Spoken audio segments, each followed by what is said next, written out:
Nitekana umunezero ntangere vyo gusubira kubana namwe banywanyi bacu mubana natwe mu makuru n'ibiganiro vya misi yose tubandanya gushikiriza kuri nombonesha kure yacu kandi yanyu Muhuza TV.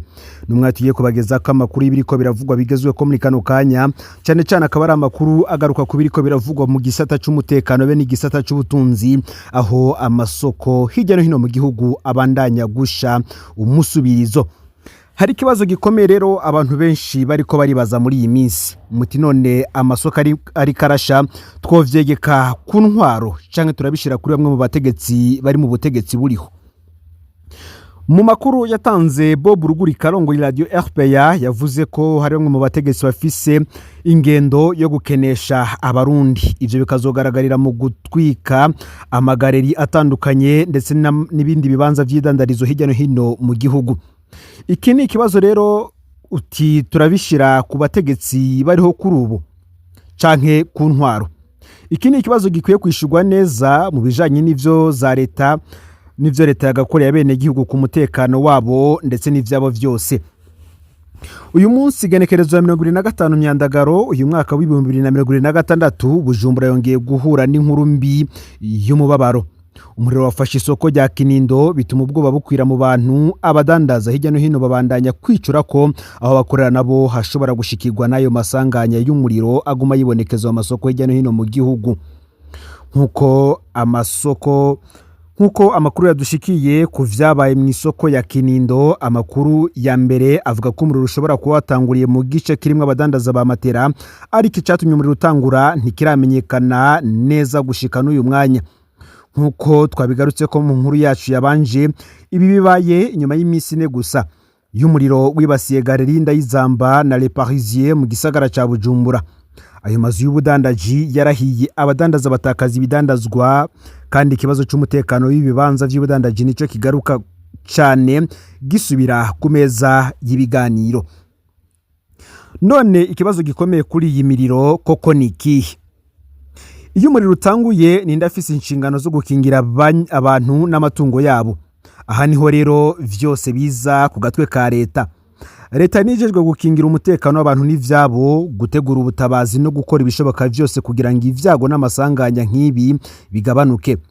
Ivyo ntibisigura ko umukuru w'igihugu ari ubwiwe akwiye kwiruka aho umuriro wadutse afise kizimyamwoto. Oya, hari inzego zitandukanye z'igihugu zijejwe ivyo bikorwa, ivyo navyo bigakorwa hisunzwe amakuru ariho n'abanyagihugu kugira ngo leta ibone uburyo bwo gukoresha muri ivyo bisata nko kugura ibiduga bizimya imiriro, kuronsa imyimenyereza abakora ivyo bikorwa ndetse no kubahemba imishahara y'ivyo baba bakoze. Aho rero niho haza ko umukuru w'igihugu n'ubutegetsi muri rusange bashobora kubazwa ikibazo c'uko izo nzego zifise ubushobozi bukwiye bwo gukora akazi kazo. Niho itandukaniro riri. Ntidukwiye kuvuga ngo umukuru w'igihugu niwe yatwitse Kinindo kuko atabimenyetso dufise bibishigikira. Ntidukwiye kandi kuvuga ko CNDD-FDD ariyo yatwitse isoko kuko ivyo navyo bisaba ibimenyetso, ariko turashobora kubaza bari ku butegetsi tuti mwarakoze iki kugira ngo amasoko y'igihugu abatekanye, kandi nibiki mwiteguye gukora kugira ngo iyi miriro ntisubire? Ese abahahombera utwabo umusubirizo leta irabafasha iki? Ibi nivyo bibazo bikomeye vyemewe kandi twobaza kuri ubu, ndetse na buri munyagihugu wese nawe ubwiwe yemerewe kubaza.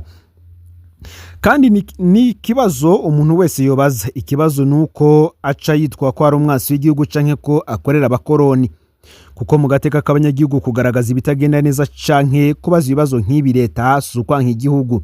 Kubaza umutegetsi bimwe mu mabanga jejwe sugushaka ko igihugu gisenyuka, ahubwo mu gihugu ciyubashe abategetsi bakwiye kwemera kubazwa ibibazo n'abanyagihugu babashize imbere ngo babaserukire. Iyi soko rihiye rero umudandaza ntaba yibaza utwara umugambwe yuhe, ntaba yibaza uwatoye nde. Abafisi ikibazo kimwe gusa: ivyanje vyagiye hehe kandi ninde azomfasha gusubira gutangura bundi bushasha. Kuri uwo mudandaza rero iduka sa ahantu ho guhombera ibintu gusa. N'ubuzima bwiwe na amafaranga y'umuryango, na amafaranga y'ishure ry'abana, na amafaranga yo gukotesha inzu. Kuri bamwe rimwe na rimwe ni ideni umuntu aba yarafashe kugira ngo atangure ubudandaji. Nkuko twabigarutse ko iyo umuriro uje ukarigita ivyo vyose mu masaha make bikaba umunyota, ntubutwaye ibidandazwa gusa, ubushobora kuba utwaye imyaka myinshi y'ubuzima bw'umuntu. nico gituma ikibazo cy'umutekano w'amasoko kidakwiye gufatwa minenegwe. Reka dufate akarorero k'igihe umuriro utanguye. Iyo umuriro ubaye utanguye ndetse uri muto mu minota ya mbere, ushobora rimwe na rimwe gukingirwa mu gihe ibikoresho byo kuzimya bihari kandi abantu bakaba bazi ico gukora. Ariko iyo ubutabazi butinze, iyo amazi adahari, ibikoresho bidakwiye canke iyo inzira zishika ku isoko zigoranye, umuriro urashobora gukwira n'ingoga.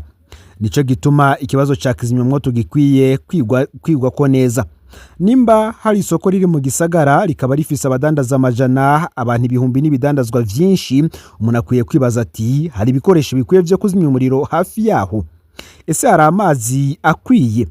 Abajejwe kuzimya umuriro bashobora gushika n'ingoga? Ivyo nivyo bibazo vyakagombye kwibazwa ko vya mbere. Ivyo navyo kandi bigafatwa bigashigwa ku ntwaro ibitwara igihugu. Rero ibi byose bibajijwe, inyishu ikaba oya. Ikibazo ntikiba gikwiye gutangura igihe isoko rimaze kwaka. Aho niho rero twogaruka ku kibazo cy'abantu bamwe bavuga ngo nimba leta itanga kizimyamwoto, ni gute imiriro iguma ibaho ntibayizimye kare n'ingoga itarakwira mu bibanza vyinshi, canke se ngo amazu yose canke amasoko ahinduka iminyota. Ariko ikibazo kirarenze kizimyamwoto imwe. Turakeneye kudoma urutoke ku migambi yose y'ubutabazi. Umubare wa kizimyamwoto zihari, aho ziri, uko zishikiraho masanganya yabereye, amazi zishobora gukoresha, ukabajejwe kuzimya umuriro bakarihizwa ubumenyi hamwe n'uko inzego zitandukanye zikorana. Nimba hari bitagenda neza muri uwo mugambi, ntibikwiye kunyegezwa, bikwiye kuvugwa no gukosorwa. Kuko umuriro nturindira ko igihugu kironka bije nshasha, nturindira inama y'abategetsi, nturindira inama nshikiranganji, nturindira ko ibikoresho bishasha bigurwa. Iyo utanguye ubutanguye.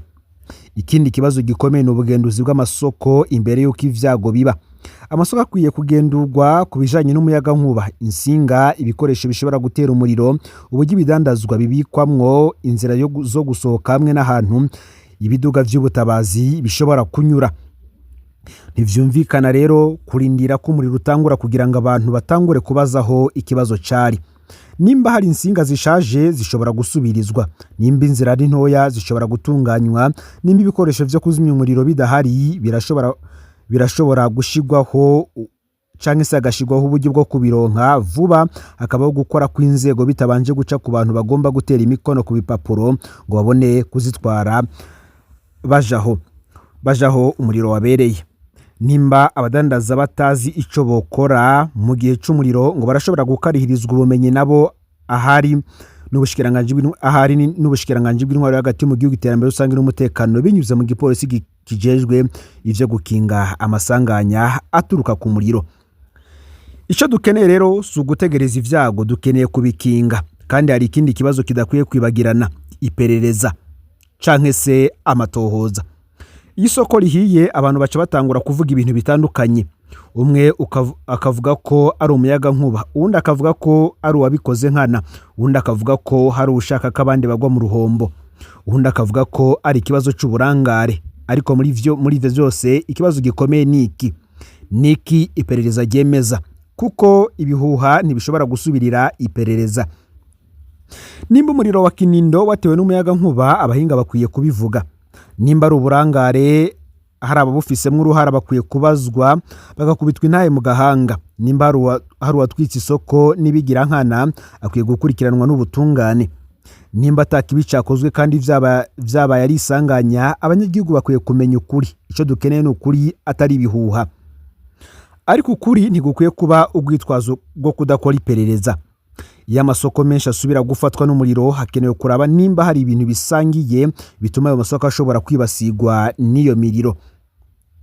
Mu Burundi sibwo bwa mbere babona isoko rikomeye rihinduka umwavu.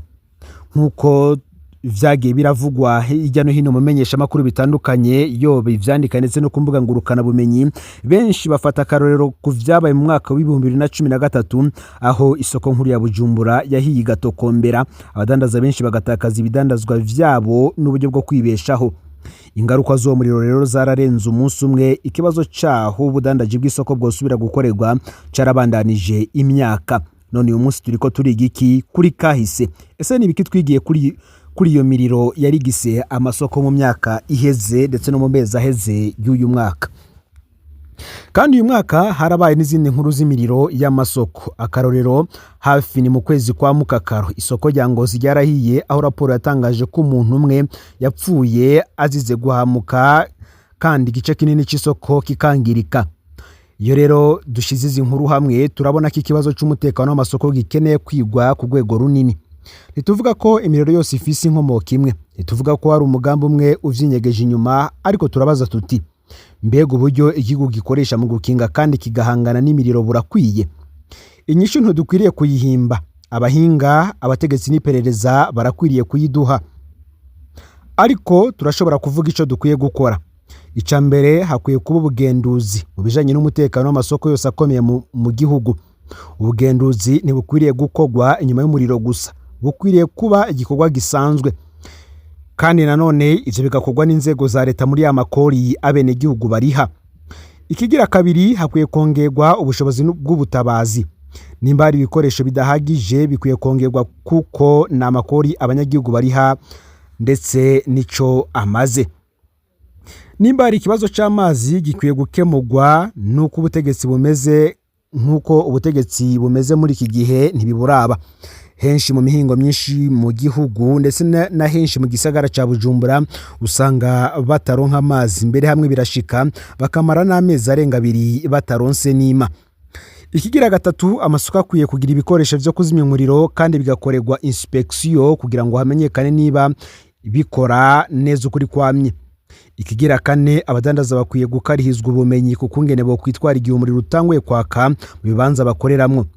Ikigira gatanu, inzira zo gusohoka no gushikira amasoko zikwiye kuguma zuguruye kandi zishobora gukoreshwa n'abajejwe ubutabazi. Ikigira gatandatu, hakwiye gukorwa amatohoza yihuse kandi yizewe igihe umuriro ukomeye ubaye, maze ivyavuye mu matohoza bigashikirizwa abanyagihugu. Ikigira indwi, nk'uko umuhinga yabidutangarije, abadandaza bakwiye guhuzwa bitagoranye n'amashirahamwe y'ubwishingizi kugira ngo igihe ivyago bibaye ntibasigare batakaje ubuzima bwabo bwose bw'ubudandaji. Aha nanone ibi byose bigaruka kuri leta. Leta niyo ikwiriye gukwega abanyamitahe muri ivyo bisata kugira ngo baze, kandi nanone igakora ibiganiro ku buryo vyorohera umudandaji, ndetse kandi niryo shirahamwe ry'ubwishingizi naryo rikagira akanyungu rironkako. Ariko naho hari ikibazo, ubwishingizi ntibukwiye gukoreshwa nkaho ari bwo buryo bwo gukuraho ivyo leta ijejwe mu gukinga amasanganya nk'aya. Umudandaza arakwiye kuba afise ubwishingizi, ariko ikibanza akoreramwo canke isoko ridatekanye, ubuzima bw'abantu ico gihe buba bukiri mu bibazo. Ubwishingizi burashobora gusubiriza umutungo, ntibushobora gusubiriza ubuzima bwatakaye. Nico gituma umutekano uza imbere. Nico gituma turiko turavuga kuri leta aka kanya. Leta ntishobora gukingira buri duka umuriro umwe, ariko irashobora gutegura uburyo bw'igihugu bwo gukinga no guhangana no gutegekanyiriza ibibazo nk'ibi. Si ivyo gusa kandi kuko itegerezwa gukora ubugenduzi ndetse no gutanga uburyo bukwiye ku nzego zegwa n'ivyo gukinga amasanganya yariyo yose. Kandi iyo hari ingorane irashobora kuzitorera umuti. Nico gituma iyo dushaka kuvuga ku vyo leta ijejwe mu gukingira abanyagihugu bayo bose, vyose bitangurira ku mukuru w'igihugu gushika ku nzego zo ku mutumba. Ntidushobora kuvuga ngo umukuru w'igihugu niwe yatwitse isoko. Ivyo bari ugushikuza. Ariko turashobora kubaza tuti ubutegetsi bwo hejuru bwakoze iki kugira ngo inzego zijejwe umutekano n'ubutabazi zishobore kurangura ivyo zijejwe neza? Iki ni ikibazo cemewe kandi umuntu arashobora kugikubaza adafise ico yo bahuriyeko na politiki yariyo yose. Kuko iyo umudandaza atakaje ibidandazwa vyiwe, ububabare bwiwe ntibuba ubwa CNDD-FDD gusa, ntibuba ubwa opposition gusa. Ahanini buraba ubw'umudandaza ku giti ce wenyene.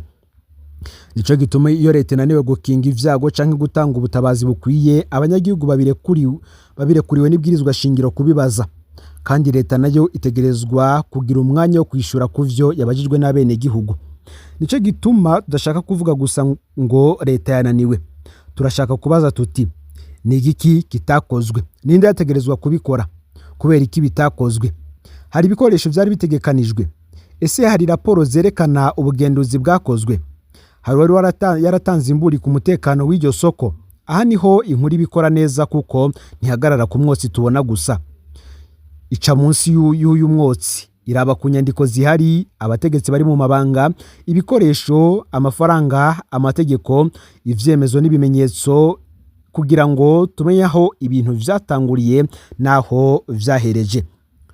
Kuko niba Kinindo yahiye uyu munsi, ikibazo gikwiye kuba twokora iki ubunyene kugira ngo ejo nejo bundi uwundi muri utaduka mu yandi masoko atarashikirwa n'aya masanganya. Ntidukwiriye kurindira uwundi muriro, ntidukwiriye kurindira uwundi mudandaza ko atakaza ivyo yarafise vyose, ntidukwiriye kandi kurindira ko umuntu abura ubuzima biturutse ku kubona ivyo vyose biriko biraba umunyota mu mwanya isase. Umutekano ni karahara mu ruganda ntibacura. Iyo dufashe ingingo inyuma y'ivyabaye tuba dushobora kuba dutanze inyishu ku kibazo kimaze gutwara ibintu, ariko iyo dufashe ingingo imbere y'ivyago tuba turiko turakingira ubuzima icarimwe n'ubutunzi. Kandi iki nico igihugu n'abaco bikeneye. Ntidukeneye gusa abategetsi bavuga ko bababajwe n'umuriro, ntidukeneye gusa abadandaza bavuga ko batakaje ivyabo vyose, ntidukeneye kwagirizanya. Harakenewe ingingo nyazo, ibikoresho ndetse n'iperereza hamwe n'ubutabazi bugavye kugira ngo amasoko abe acungiriwe bikwiye. Umuriro wa Kinindo rero ukwiye kuba umuburo ukomeye ku butegetsi kugira ngo bafate ingingo zibereye, ntituzosubira kubibona mu bindi bibanza by'ubudandaji hirya no hino mu gihugu. Ibi ngibi akaba ari imwe mu nyishu zatanzwe n'abahinga batandukanye cyane cyane bakurikiranira hafi vya politike, bagendeye ku kungene amasoko menshi ariko ararigitwa n'imiriro muri iyi minsi. Hari byinshi biriko biravugwa n'abahinga batandukanye ku mbuga ngurukana bumenyi, cyane cyane bagaruka kuri iyi miriro iriko iraduka hirya no hino mu gihugu. Ariko hakaba kandi n'andi masanganya ariko arahanwanwa cyane ku mbuga ngurukana bumenyi, ariko agaragaza ko igihugu gikeneye gusengerwa vy'ukuri kugira ngo ibintu nk'ibi ntibibandanye kuba mu gihugu, aho bigaragara ko bibandanije gutya mu minsi iri imbere vyozagera igihugu ata gisagara na kimwe kirimo kirakoreramwo ubudandaji biturutse kuri aya masanganya y'imiriro. Nkuko amakuru adushikira rero, mu kiringo c'isaha 1:30 umuriro wari umaze guhera wose mu isoko ya Kinindo. Nyuma yo kumuriro wadutse saa 4 z'agatondo mu bibanza bidandarizwamwo amamatera, hanyuma ukarandagata mu mwanya muto, abajejwe umutekano no kuzimya ntibatevye kuhashika kugira ngo bakore akazi kabo. Nkuko rero bamwe mu bakorera muri iyo soko ya Kinindo babivuga, ivyo bibanza vyadutsemwo umuriro ntibigira umuyaga nkuba. Umuriro rero wazimijwe, ariko amamatera yoyo yahatikiriye, eka n'ibindi bidandazwa nk'impuzu z'abanyeshure navyo vyashikiriwe. Ariko rero bamwe mu bakora mu isoko nabo baterereye mu kuzimya bakoresheje amazi asanzwe ari mu isoko indani. Umuriro umaze guhera, abajejwe umutekano baciye bafata ingingo yuko atanumwe asubira gukorera muri iyo soko ya Kinindo mu ntumbero yo kurinda ubusuma bwari butanguye gukorwa n'abaza bavuga ko ibintu ari ivyabo kandi atakibanza bahafise. Twibutse ko iyo soko nayo yafashwe inyuma y'iminsi 3 amazu y'idandarizo ya Galeri Ndayizamba na Le Parisien bihiye bigatokombera navyo mu gisagara ca Bujumbura. Ibi bikaza bikurikira ayandi masanganya menshi imiriro yagiye araba mu minsi canke si imyaka iheze, cyane cyane agaruka akaba ari amasanganya n'ubundi asanzwe yaduka mu bibanza vy'ubudandaji. Burunga, ikindi gice cononekaye cibarabara ry'igihugu nomero 3 ku musozi Rukonwe cyarasanuwe. Ico gice cibarabara RN3 kiri ku musozi Rukonwe muri komine Nyanza cari kimaze iminsi 4 kiriko kirasanurwa n'ikigo kijejwe amabarabara mu Burundi kuko hari harononekaye. Buramatari w'intara ya Burunga ari kumwe n'umuyobozi ajejwe inyubako bari bishikiye kuraba ko ibikorwa vyagenze, bongera kandi barugurura ku mugaragaro uruja n'uruza. Mu nama yari yakoranije abajejwe intwaro mu ntara kwigenekerezo y'umunani mu Kakaro, Buramatari yarafashe ingingo ibuza imiduga minini guca muri iryo barabara kuko vyagaragaye ko ituma ryononekara kurushaho. Ngayo rero amakuru yaragizwe ko muri kano kanya ufyonde subscribe canke sabone niba utarafyonda ko kugira ngo tujucikanwa nadushikiriza usangiza no makuru bagenza aho bari hose kugira ngo nabo baje baraho mu bambira shikirwa n'abiriko biravugwa bigezwe ko ngaha mu gihugu cy'u Burundi hanze y'imbibe z'igihugu cy'u Burundi ndetse no mu makungu ya kure. Nandi makuru menshi n'ibiganiro turiko turategura mu bisata bitandukanye harimo nka politike, ubutungane, umutekano, agati akazi na muntu eka n'ibindi byinshi biriko biravugwa ku mabanga y'inyegeje inyuma y'iyi mirire kiraduka mu masoko hirya no hino mu gihugu. Byose ntuze gucikanwa kuri imbonesha kure yacu kandi yanyu Umuhuza TV. Ni Umuhuza TV rero amakuru n'ibiganiro byacu byo birabandanya.